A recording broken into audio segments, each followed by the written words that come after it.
The Happy Funeral is an illustrated book for young readers.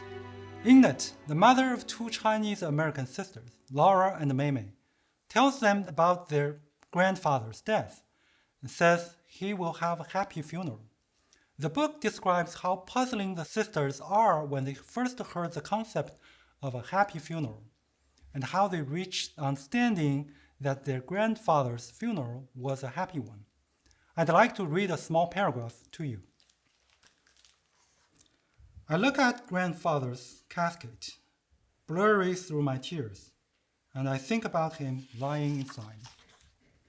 And suddenly I know it was I saw when I look at him.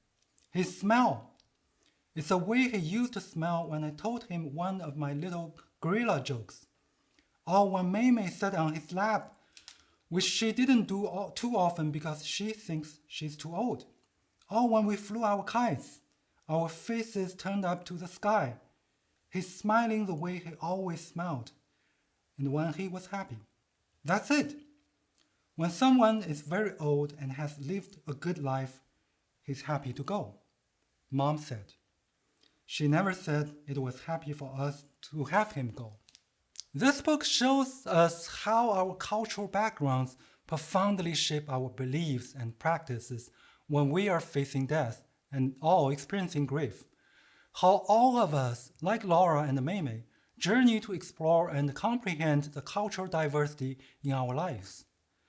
For social workers, when we are open and humble to embrace the differences we encounter, we become more culturally competent. In Session 2, we've explored the biopsychosocial-spiritual framework surrounding death, dying, and grief. The U.S. society embraces such cultural diversity that so many subgroups coexist within a larger community. For practitioners, it is important to develop greater sensitivity and a richer understanding of the contexts, attitudes, beliefs, and practices of different cultural groups so that we can provide more effective care for the bereaved in their communities. I hope today's session can create an opportunity for all of us to reflect on ourselves by comparing and contrasting our experiences with those described in today's session. We will highlight some common patterns in the beliefs and practices of 4 racial and ethnic groups within the U.S. society. We appreciate that the diversity of people in the U.S. goes well beyond those 4 groups, and that the concept of diversity is not limited just to race and ethnicity. All of us are complex, multidimensional individuals, so much so that it's in any given group. Death-related contexts, attitudes, and beliefs and practices are likely to be influenced by our gender, socioeconomic status, disability, and many other factors. Hopefully, our conversation today will provide a framework for you to engage other cultural groups in the future of your career. Let's start this session with an activity online. You can participate in the discussion forum titled Cultural Exposure Activity. Here's a list of prompts you can respond to. Identify a racial or ethnic or cultural group that is not your own. Research a little bit about how people from the group of your choice arrange funerals.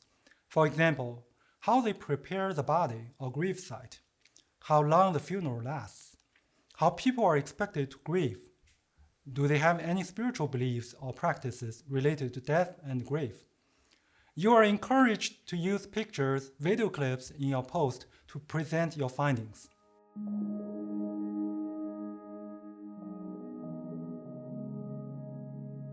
According to the U.S. Census, Hispanics are the largest minority population. They are shown to have a lower death rate compared with other racial and ethnic groups. And the average life expectancy for Hispanic-American is high at 81.8 years old. Causes of death for Hispanic-Americans as a group are diabetes mellitus, heart disease, chronic liver disease, cirrhosis, and homicide. The chronic condition on this list reflects some underlying health disparities between different racial and ethnic groups. Homicide is viewed as more typically a cause of death for young Hispanic males. We want to provide a snapshot of the Hispanic culture's attitudes towards death, dying, and grief. Again, it only aims to provide some general framework to guide the practice with this population. It means we talk about some of the overall characteristics of Hispanic American culture. We cannot assume any individual identifies as Hispanic will have these attitudes, beliefs, or practices. Research shows that family plays an influential role in shaping Hispanic American attitudes and serves as a protective function. Family is expected to extensively involved in providing care for sick and dying elderly. It is an action out of a sense of responsibility. Roman Catholic and Catholicism remains the dominant religion among Hispanic in the U.S. The Catholic religious teaching about afterlife and rituals such as funeral masses and prayers for the dead play significant roles in how Hispanic Americans think about, approach, and cope with death and dying. I believe some of you may have watched the movie Coco, which illustrates some of the core beliefs of Hispanic American culture. Many Hispanic Americans share the belief that there is a continuous relationship between life and death. Death is seen as a complement to life, as part of an ongoing cycle in which the living could anticipate reunification with the deceased in the afterlife, and also maintain a connection with them in the present life. The ongoing connection is welcomed and serves as an important function in the grieving process for individuals across ages, sexes, classes, and generations. This connection is often interactive, whereby the deceased appear to maintain lifelike qualities and abilities that allow such connection. Research finds that beliefs about being reunited in the afterlife help the family with their coping. Like many cultures, caregivers for dying relatives among Hispanic Americans are most often females. Compared to other racial and ethnic groups, they are less likely to utilize nursing homes or other institutional resources for care. Although research finds that there are fewer people died at home recently, the value of being with a dying relative is still salient in Hispanic American culture. Hispanic American culture encourages open expression of grief, although it differs by gender. Men are expected to be strong for the family and usually do not grieve openly. We see various rituals among Hispanic Americans. Some are much like those of dominant culture, such as open casket. Another practice following Roman Catholic tradition is for the bereaved family to have a 9-day novena, in which the rosary is said in the deceased name.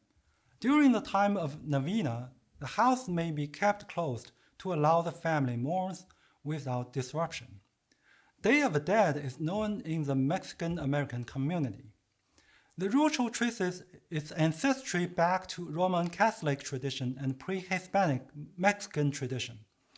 Practices surrounding Day of Dead usually involve displaying various items at the altar, offering food to the spirit of the deceased, visiting the cemetery. Research finds that these practices provide comfort and a sense of the presence of the deceased.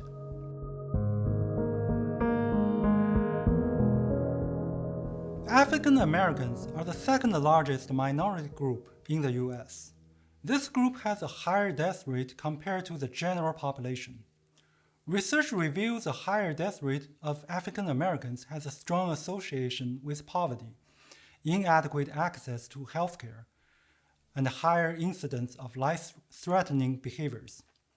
When working with African American individuals through their grief, social workers need to be aware of spiraling damage of racial disparities in life expectancy and see the need for social policy to make and change. In terms of causes of death, the greatest disparity for African American is a large number of homicide for this population as a whole. As we see from this graph on the screen, the death rate due to homicide for African American young males continue to maintain the highest among all racial, all ethnic groups. We can see it clearly from a longitudinal comparison perspective as well. In addition, there is a high percentage of deaths from HIV among African Americans. By contrast, death rate from suicide among African Americans is much lower than among Caucasians. Like many collective cultures, African American culture values interdependence. Research shows that family support is a key element for African Americans in coping death-related situations. There is a strong emphasis on family support in providing end-of-life care within the home. Research reveals some African Americans exhibit long-standing mistrust of the medical community. For example, some believe that they would not receive all of the appropriate care if they wrote a living will. Practitioners need to be aware of how historical neglect and mistreatment of African Americans impact their attitudes towards the medical community. Research finds that African Americans are showing resistance to make advanced plans, either for treatment at end of life or after death. Research also finds that African Americans are less likely to use hospice service or to donate organs after death. For social workers, it urges us to provide culturally sensitive care to this population. For example, we could offer a list of culturally informed suggestions for communication with families about end-of-life care. Empirical data shows that coping strategies that emphasize on social support and religious faith are important for African Americans to cope with their grief. African Americans utilize funeral services that often take place in a church. Funeral directors are typically held in high regard in their communities. The service is often designed to invoke emotional expressiveness and provide dignified and celebratory send-off. These rituals facilitate a view of death as a cause of celebration, remembrance, and unification. You can find a video clip link on the screen or in your canvas. It shows us a second-line funeral procession celebrating the life of Louis Andrews, a cultural icon of New Orleans. Researchers also noticed that storytelling is an important strategy African American women use to handle their grief, and the stories often feature themes of racism in the lives of the deceased family members. Now we are going to talk about Asian and Pacific Island Americans. This is such a diverse group. Chinese Americans, Filipino Americans, Indian Americans, Vietnamese Americans are all included in this group. When we talk about some of the patterns that apply to the whole group, we need to be aware of the differences between these subgroups as well. Asian and Pacific Island Americans have the lowest death rate compared to other racial subgroups. Cancer and heart disease are the leading causes of death for the whole group. Suicide and homicide rate also are noticeably low. Due to its cultural characteristics, people from this group are often found to be constrained in communicating what they were feeling to healthcare providers.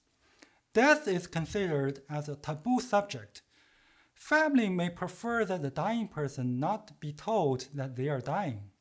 Practitioners who work with this population need to approach this issue with caution. Many Asian American cultures are patriarchal, hierarchical. It means there is a specific person, usually the oldest male or at least the older member of the family, who is expected to make decisions about the care of the family members. Funeral rituals are very important for Asian and Pacific Island Americans. They are viewed to maintain the healthy relationships between the living and the dead. Let's look at some pictures. On the left side is a modern-day funeral in a rural area of China, where the traditional Chinese culture is kept better. People in the picture are marching to the burial site. On the right side, a funeral in Chinatown of San Francisco. There is a march, but it is led by a Western band. This comparison illustrates how minority groups have to adapt their traditional customs to the expectations and the legal boundaries for behaviors set by the larger community. We often see these rituals in modern-day US blending Western and non-Western cultural elements. Asian American communities believe a continued interaction between the deceased and the living, visiting the gravesite on a frequent basis and caring for the gravesites are the ways express the ongoing care and concern for the deceased.